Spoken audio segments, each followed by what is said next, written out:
And now to the SNP, whose leader in Westminster, Stephen Flynn, was in the studio just moments ago. And we began our conversation by asking him what he made of the Prime Minister's performance in the Commons today. It was weak, and it was typical of a Prime Minister who's completely out of touch with public opinion and the reality, the gravity of the situation that he faces. Like, the comments were, as I said today, they were racist, they were odious, and they were deeply dangerous.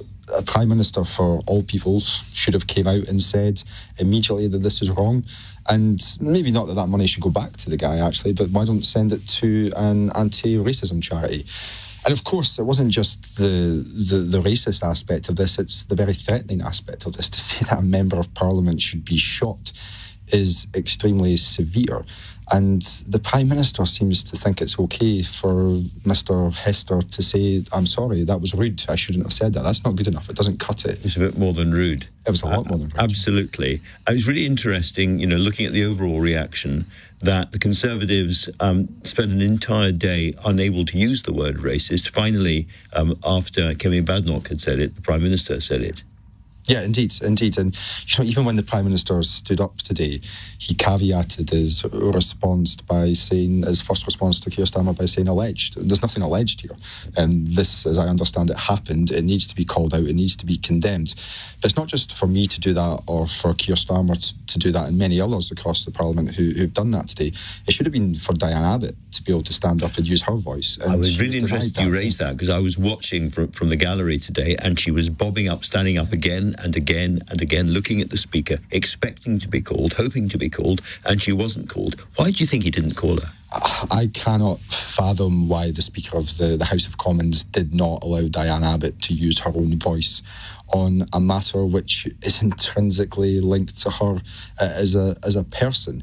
It was an absurd decision. Every single member of Parliament in the chamber knew that Diane Abbott, she was sitting up the back behind me, we all knew that she was bobbing, that she was ready to ask a question, that she had her notes with her. We were all just waiting for it to happen. And then the Speaker decided that she's not going to have a voice on this issue. And if I may, I think he's lost control of the chamber. Obviously, the disagreement between myself and Lindsay is well known to everyone, but this was a stage further today. Are you suggesting you think he was cowed in some way, that he thought it would be too embarrassing for the government if she spoke? You know what? I think it's beyond even me to offer some sort of commentary as to the decision-making that the Speaker gave today, because it's so outrageously bad. I noticed you scooting up the steps at the end of the session to talk to Diane. What did she say to you, and what did you say to her? I won't necessarily go into specifics, because it was very fleeting, but I just wanted to express to her my shock that she hadn't been taken. I expected her to be able to use her voice today. Everyone knew that she was ready to do that, and it's just very disappointing, but maybe typical of Westminster, that Diane Abbott wasn't able to express her own views on a matter that is obviously so pertinent to her as an individual.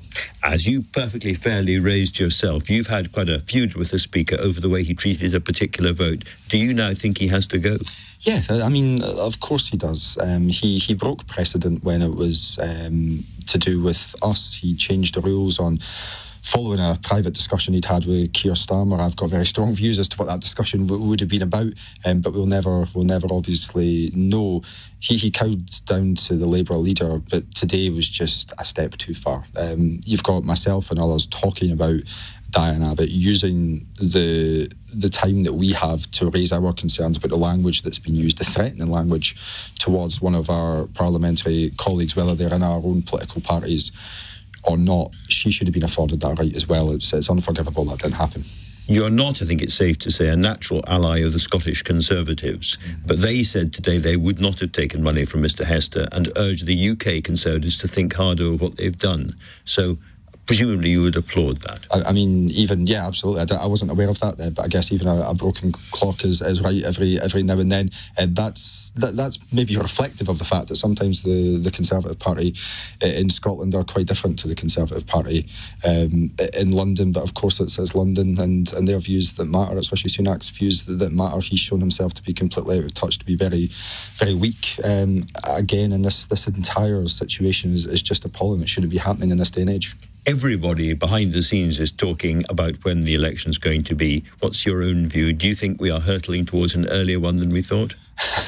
My own views changing on an almost daily basis. We badly need an election. This isn't sustainable. It's chaos after chaos. It's a government which doesn't know what it's doing. The agenda in Westminster is almost non-existent. It's fighting internal battles at the expense of time which should be dealing with the cost of living crisis, dealing with the fact that people are really struggling at this moment in time, dealing with the fact that austerity is coming down the line, that there's going to be £18 billion of cuts to public sector baked in.